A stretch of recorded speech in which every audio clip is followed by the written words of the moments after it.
What's up guys, and welcome back to another episode of Career Mode. This is episode number 31. We start today's episode with our first 3 scouting updates of the year, and also 2 bids for our players outside of deadline day. I've mentioned this before, that, getting bids for your players, as soon as deadline day ends, is so frustrating. It's like, guys, you had 10 hours. We had 10 hours to work this out. Why didn't you do it then instead of now? We had a bit for Rayado from Benfica. The Portuguese side wanted to take our Spanish goalkeeper over to Portugal. We of course said no. We will be looking for a long-term success for Raya at some point now in his late 20s, but for now he remains our number 1. And also a loan offer for Keith as well. This is a young Scottish striker out of the academy, and very briefly on this, I discussed in the last episode after our 2 loan deals fall through. As you see our fixtures here in September: Crystal Palace away, Leicester at home, Wolves at Molineux, and a West London derby versus Chelsea at home are our Premier League fixtures. We've also got Liverpool away at Anfield in the EFL Cup 3rd round in this month of September. You'll see all the games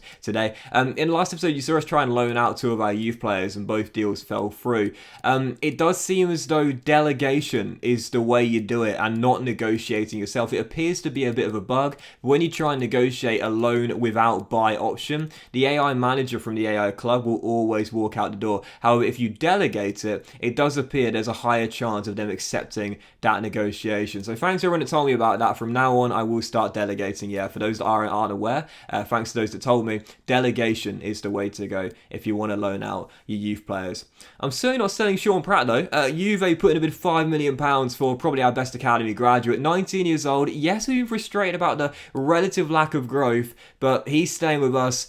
And also, I thought this is very interesting indeed. Roma putting in a bid for Ivan Toney. Oh, Jose loves a physical striker, doesn't he? But we said, listen, Jose, I know you want him there at the Stadio Olimpico, but he is staying right here with us. Yeah, Ivan Toney, massive bids for Toney over the course of the summer transfer window, but he remains with us. Yeah, Ivan Toney is going nowhere. And I blocked the offers as well. I never like to block offers, to be honest, but at the end of the day, Ivan Toney is going nowhere, and I'm just tired of clubs not understanding now that he's ours to stay. Anyway, for the first game of today's episode, this would be the debut of Ibrahim Sangare at centre-back, our new club record signing, learning a new position, and the question was, how would he get on in his first taste of Premier League football playing at centre-half? Well, in the first half an hour, it was Brentford out the first chances of the game, a gift early on, not taken by Gutierrez, and then again, Gaita making a great save, keeping it at 0-0 and denying the goal machine his 2nd of the season. 41 minutes in, it was all Brentford. Heavy, relentless pressure. Crystal Palace struggling to get out of their half in the first half. And 3 minutes to go before the break, as Stanley Young, getting his first Premier League start, rolls it through. Ivan says to Roberto, mate, you got to learn. This is how you finish. I've been doing it for years. Ivan Toney drills it in, gets yet another goal in a red-hot start for the Shocker. That's already his 4th goal of the season. And we said at the start of the season, the board said to us, someone's got to win either the Golden Boot, the assist title, or the Golden Glove this year. Ivan Toney, Golden Boot winner?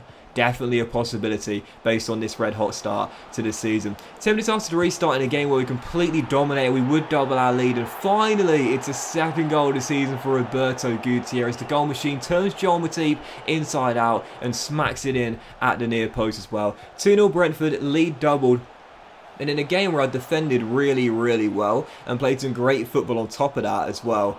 Unfortunately, right towards the end of the game, I just gifted Crystal Palace a really cheap and easy goal. Yeah, trying to play out from the back after making a tackle with Sean. I think it was Konsa, just gave the ball right back to Crystal Palace inside our own area. And Jude Bellingham, from Birmingham to Dortmund and now at Crystal Palace, scores a late consolation. All it'll prove to be, though, final score 2-1. We win the London derby at Selhurst Park. A big 3 points and bounce back win after our loss to Everton in the previous game. And following that, Sangare coming to me and saying he's ready to do whatever's necessary to make us successful, and he's happy to play as a centre-back if that's part of the plan. And it is indeed. And speaking of players playing out of position as well, this is really frustrating. This is the first time I've encountered this. I've been trying to retrain Stanley Young to left midfield. I did that as soon as we signed him from the free agents pool, yet it seems to have just frozen because it still says it's only halfway complete, but it was only supposed to take 2 weeks. So that is really, really annoying, and you'll see in a moment moment that I do decide just to abandon because it's clearly frozen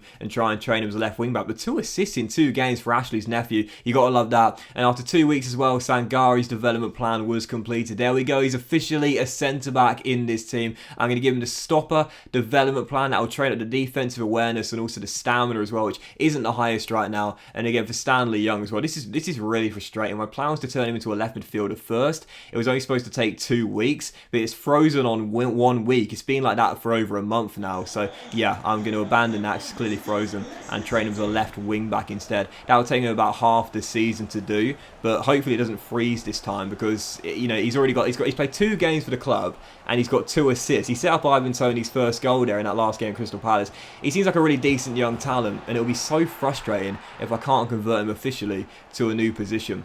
Anyway, for the second game of today's episode, Leicester City, Brendan Rodgers' side coming to take us on as Chris Metham would return to the Community Stadium once again. 2 stints with Brentford, clearly can't settle here. Now he's at the King Power and coming to take us on after leaving on deadline day. Well, Leicester would take the lead. Andrea Bellotti, the Italian, firing in the opener and giving the Foxes the early advantage. But despite that being the case, we'd looked a better team in the first half. And 6 minutes to go before the break, still down by a goal. Oh, I'm telling you, this is going to be the year he has the breakout season. Brian Mbeumo, not the best celebration ever, but puts us back on level terms as we fire in the equaliser right before the break. Brentford 1, Leicester 1, a deserved leveller courtesy of our French attacking midfielder. But with a minute to go before half-time, Leicester looking to get back in front. Nice little 1-2 between Van der Beek and Baku. Bellotti goes for goal, and what a save that was by David Reyes. Still searching for his first clean sheet of the season, but a brilliant stop there keeps us on level terms heading into half-time. And after half-time, not much going on in the first 20 minutes, but with 21 minutes to go here, what a save by Kasper Schmeichel. Gutierrez looking for his 3rd goal of the season, goes up for the header, but the Dane turns it onto the crossbar, and then from the follow-up header, Gutierrez goes down and stays down, eventually subbed off in a 1-1 draw against Leicester, the team that pipped us to the Europa Conference League last year. I'll take the point. It's not a bad result, but the question was, how bad was the injury for Roberto Gutierrez? Thankfully, not as bad as it could have been. 4-week injury for the Uruguayan. 2 goals and an assist in 5 games. Not a bad start for Roberto. Both his goals coming away from home. Still yet to score at the Community Stadium this season, but a 4-week injury could have been a lot worse.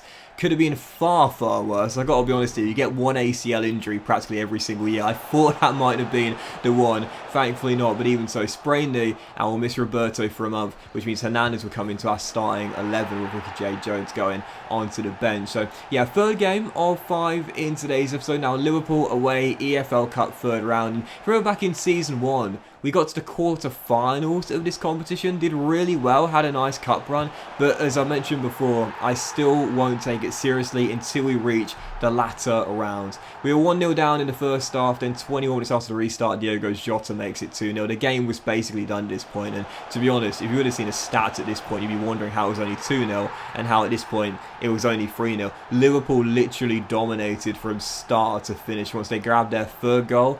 I wasn't really that surprised. Yeah, put a weakened team out there. Jota bagged a brace, Sadio Mane got the other, and you see the stats here. Yeah, XG of 5.9, 12 shots in the game, absolutely dominated by the Reds. But they had quite a strong team out there, to be fair, whereas our team was a totally rotated one. So yeah, defeated against Liverpool, but not too fussed about it. However, it does mean there's only been 1 win in our last 4 in all competitions. So not exactly a great run of form from Brentford. Going out of the EFL Cup doesn't concern me that much, but we really need to return to winning ways. If we're going to break up the top 6 this year, which is what the board want, we got to grab a consistent run of form between now and December that proves we're good enough to do that. So for our following game, not the best little run, Wolves away at Molineux. 4 minutes into the game, we had the first chance. A lightning quick break saw Ivan Toney and Brian Mbeumo play a 1-2. And it's 2-2 for Brian Mbeumo in the Premier League. Go on, Brian. I've said before, this could be his year. He got the contract extension. There were question marks over his future. There was a good chance he was going to leave in the summer, but instead he taps the badge. He's here to stay. And Mbeumo makes it 1-0. Brentford have the lead. And 7 minutes after the restart, still currently leading by 1. Josh De Silva goes up for an area aerial duel and stays down. Worrying signs there after just losing Roberto Gutierrez, but still leading by 1. I was playing some brilliant defense in this game once again, but with 16 minutes to go, Wolves looking for a leveler in a game where they barely had a sniff. Jonathan David absolutely hammers one in off the underside of the crossbar, smacked in to the back of the net, and Wolves are back on level terms. And once again, I was sitting there thinking, it's deja vu. I've played so well, but I just can't take enough chances that I get. Hernandez misses this golden 1-on-1 as we're still tied at 1-1. And with 3 minutes to go, desperately breaking, desperately counter-attacking, desperately looking for the 3-point. Onyeka goes down the right, whips one in. Tony's volley, brilliantly saved, but a rebound turned in. And with a minute and a half to go, massive late drama. He's done it again. 5 goals to start the season off for the Shocker. You gotta feel sorry for Jose Sa, man. Incredible stop by Wolves' number 1. Turning a volley onto the crossbar, but Ivan Toney, as alert as it gets, pounces like a fox, turns in a rebound. And what's that saying you're taught in junior football? Follow your shots. Follow your shots. If you miss, if the goalkeeper makes a save, if it deflects off someone, if it hits the woodwork, you'll be in the best position possible to turn in the rebound. Ivan Toney, not forgetting the message he was taught as a young boy playing junior football, follows his miss, heads in the rebound, and Brentford leave it late, but come up with the victory at Molineux. Massive victory over Wolverhampton Wanderers in late drama, and for Toney, 5 goals in his first 6 games. Oh, last season he took a little bit of a backseat to accommodate Roberto Gutierrez with the goal machine going down. Ivan Toney reminding everyone he's still the star of this team. Huge win in real late drama at Molineux. So heading into the final game of today's episode, final one of the month, Chelsea, first West London derby against them this season at the Community Stadium, aiming to get back-to-back wins and also prove that we're good enough to battle with these guys for a Europa League spot. Last year they finished in, I think it was either 5th or 6th, they qualified for the Europa League regardless, and if we want to be where they were last season, these are the games we need to target wins and be brave. Looking for our first of 3 required scalps this season. We got on the offensive early in a really action-packed first half an hour. Both teams getting chances, but it was still goalless 27 minutes in. And in the second half, after a very frenetic first half an hour, game kind of died down a little bit, but we got a couple of chances in the second half, including one here with 22 minutes to go, and oh, he's done it again. He's just too good. Ivan Toney bends it past Kepa and gives Brentford the lead in the West London derby. I'm telling you, man, I'm telling you, Roberto's the future, but Toney is the past and the present as well. Ivan bends in his 6th for the year. Brentford take the lead, and with a few minutes to go, a chance to wrap the game up, which we'd do. Ricky J. Jones barely gets the game time these days, but the former Peterborough strikers getting the goals in the West London derby. I love how Toney was the first man across to celebrate him as well, as Brentford go 2-0 up. And I'd literally just brought J. Jones off the bench primarily to waste some time as well. Brentford 2, Chelsea 0. But unfortunately, we're still searching for our first clean sheet of the season. Yes, Serge Gnabry just took one touch and then levered it in off the underside of the crossbar as Raya is beaten, but thankfully there just wasn't enough time for Thomas Tuchel's side to grab themselves a leveller. Final score, Brentford 2, Chelsea 1. Back-to-back games with late drama, but back-to-back wins. Brentford come through with the 3 points, and whilst the search for our first clean sheet of the season goes on, it's pretty clear to me we won't get many of them, we won't shut out many teams, we won't be known for our defensive strength, but instead we just got to keep on outscoring our opponents. That's clearly been the message to start the season off, and it's working. Brentford with just 1 defeat in 7 and 4 wins on the board, 12 goals, makes us the joint 3rd highest scorers, are in 3rd place. Long way to go. Keep it calm, but it's been a great start from the Bees. But that was this episode of Career Mode, guys. Big fan for you. If you enjoyed it, please drop a like. Much love to you all. Have a fantastic day, and I'll see you for the next episode of Career Mode very soon.